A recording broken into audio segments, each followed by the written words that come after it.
My name is Sarah. I'm 18 years old. My twin sister and I graduated from high school, but my parents gave her a trip to Hawaii, leaving me at home. The pain I felt that day still burns in my chest like acid. I thought graduation was supposed to be about both of us, but I was wrong, dead wrong. Before I tell you what happened next and how karma came for them in the most shocking way possible, hit that like button, subscribe to my channel, and comment where you're watching from. I want to know who's out there rooting for me, because God knows my own family wasn't. You know what hurts the most? It wasn't just the trip. It was watching my parents' faces light up when they talked about Emma's graduation gift while they couldn't even look me in the eye. It was the way my mother spent weeks planning every detail of Emma's Hawaiian adventure, while I sat there, invisible, like I didn't even exist. Like I hadn't worked just as hard, hadn't gotten the same grades, hadn't walked across that same stage on the same damn day. Graduation morning started like any other day, but the excitement in the air was suffocating. Emma was bouncing around the house like she'd won the lottery, and in a way, she had. The lottery of being the favorite child. My parents were rushing around, making sure her bags were perfect, triple-checking her flight details, taking a million photos of her with her diploma.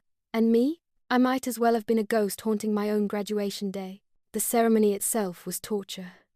Sitting there in my cap and gown, watching other families cheer equally for all their children, while mine only had eyes for Emma. When they called our names Emma and Sarah Johnson, I heard my parents scream Emma's name so loud I'm surprised the whole auditorium didn't turn around. But when my name echoed through the speakers, the silence from my family was deafening. That silence cut deeper than any knife ever could. After the ceremony, while other families were taking photos and celebrating together, my parents were already talking about getting Emma to the airport. We need to leave in 2 hours. My dad kept saying, checking his watch like Emma's plane might leave without her if they were 5 minutes late. Meanwhile, I stood there holding my diploma, wondering if anyone even remembered I existed. The car ride home was the longest 20 minutes of my life. Emma was in the front seat, my mum showing her pictures of the resort on her phone, my dad talking about all the activities she could do. Snorkeling, hiking, maybe even parasailing, he said, with more enthusiasm than I'd heard from him in months. And there I was, in the back seat, staring out the window, feeling smaller and more invisible with every passing mile. When we got home, the real punch to the gut came.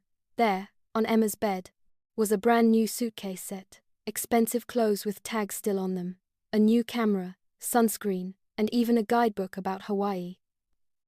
Her room looked like a travel store had exploded in it. I walked to my room and you know what I found? Nothing. Absolutely nothing. Not even a card.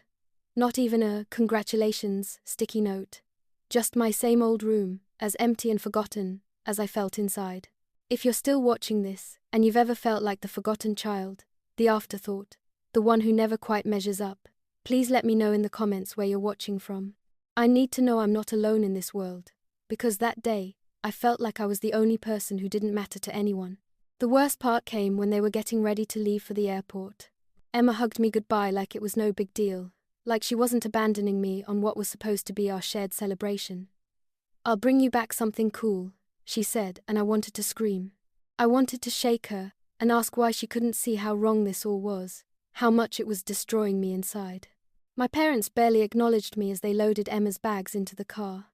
My mum gave me a distracted kiss on the forehead and said, "We'll be back in a week. There's money for food on the kitchen counter." Money for food. Like I was a house-sitter, not their daughter. Like I hadn't just graduated high school with honors, just like Emma had. As I watched them drive away, Emma's excited face pressed against the car window, waving goodbye. I felt something break inside me. It wasn't just disappointment anymore. It was rage.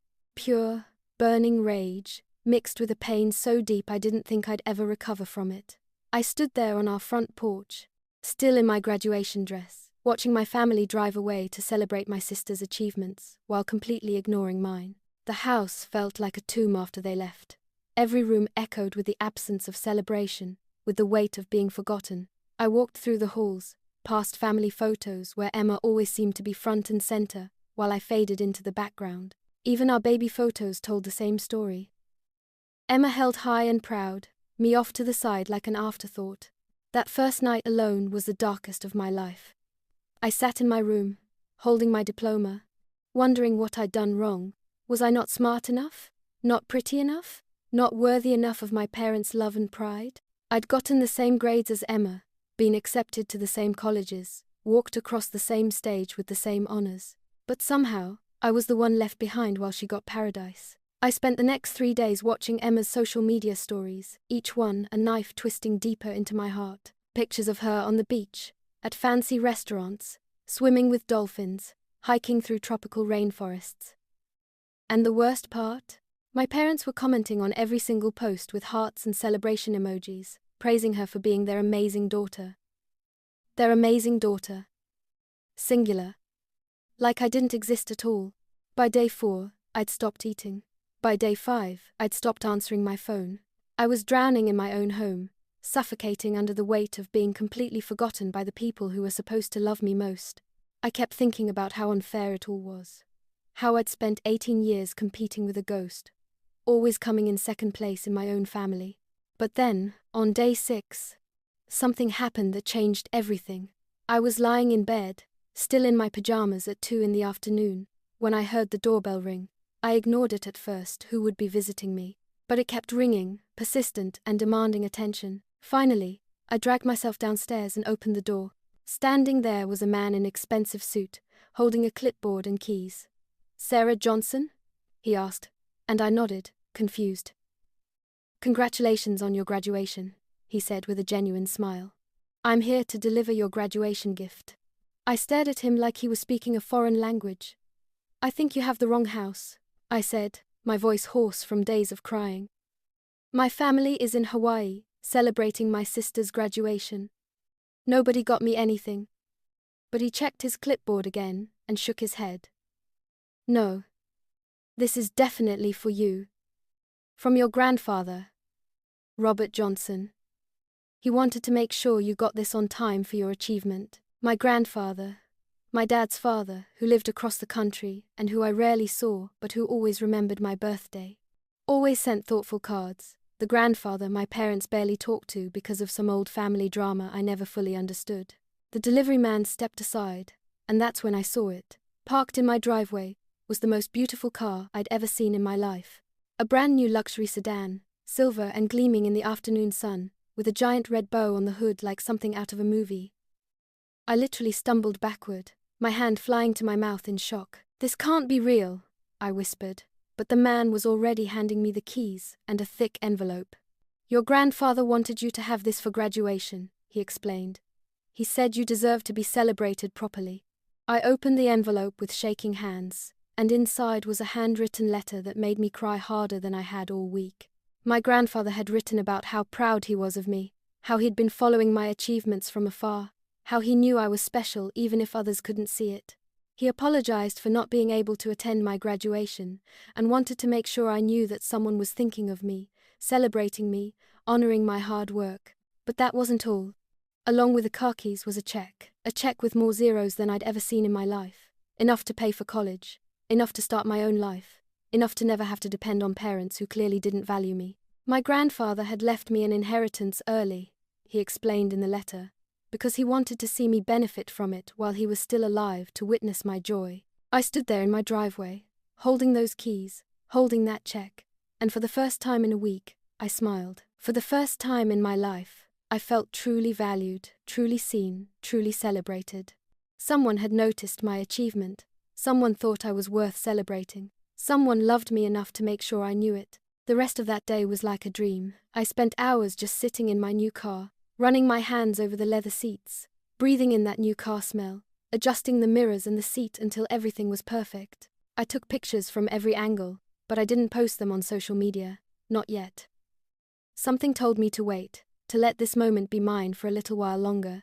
I also spent time reading and rereading my grandfather's letter, memorizing every word of love and encouragement. He wrote about how he'd seen me struggle for attention in family photos, how he'd noticed the way my parents focused on Emma, and how wrong he thought it was. He'd been watching, he'd been caring, even from a distance. Someone had seen my pain, and more importantly, someone had done something about it. That night, I finally ate a real meal. I cooked myself dinner, set the table properly, and ate, while looking out at my beautiful new car. I felt like a different person, like I'd been reborn. The pain was still there, but it was mixed now with something else: pride, self-worth, the knowledge that I mattered to someone, even if it wasn't the people I desperately wanted to matter to. Day 7 was when they came home. I heard their car pull into the driveway around noon, heard Emma's excited voice carrying through the air as she told my parents about her last day in paradise. I heard them getting their bags out of the trunk, heard my mom saying something about how tired she was from the flight. But then everything went quiet. Dead quiet. I was upstairs in my room when I heard my dad's voice, confused and sharp. "What the hell is that car doing in our driveway?" Then my mom's higher pitch. "Is someone visiting? Whose car is that?" And finally Emma, her voice tight with something that might have been jealousy. "That's a really expensive car. Who do we know who drives something like that?" I took my time walking downstairs.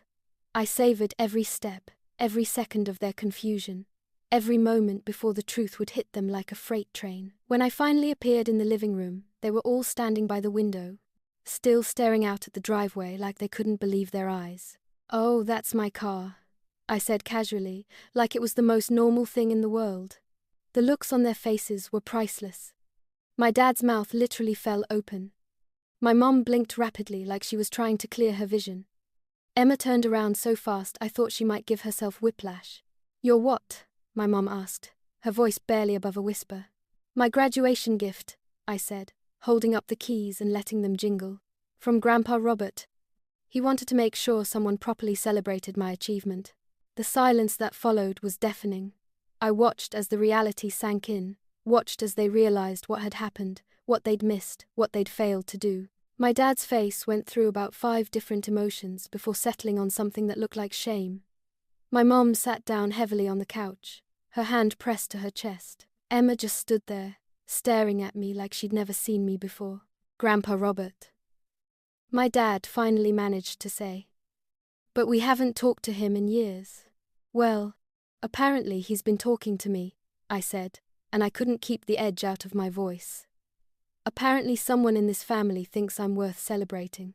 Apparently someone noticed that I graduated too." That's when my mom started crying.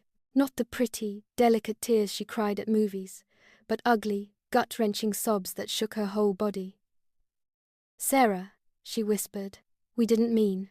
We thought you understood." "Understood what?"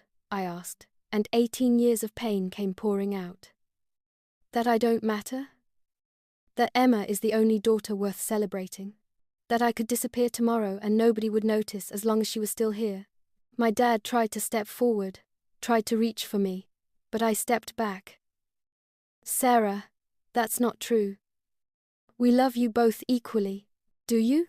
I asked, and my voice was deadly quiet now. "Because I spent graduation day watching you plan Emma's trip while completely ignoring my existence. I spent a week alone in this house while you 3 had the time of your lives in paradise. I watched Emma post pictures of fancy dinners and beach sunsets while I ate cereal for dinner and cried myself to sleep every night. If you love us equally, you have a really twisted way of showing it." Emma, for her credit, looked genuinely shocked. "Sarah, I didn't know you felt that way. I thought you were okay with staying home." "You thought I was okay?" I laughed, but there was no humor in it. "You thought I was okay being left behind on one of the biggest days of my life? You thought I was okay watching my parents celebrate you while treating me like I was invisible?" The weight of their guilt was suffocating the room. I could see them all realizing, maybe for the first time, how badly they'd messed up, how deeply they'd hurt me, how their favoritism had damaged something that might never be fully repaired. But here's the thing about pain. When you live with it long enough, when you carry it deep enough, it changes you.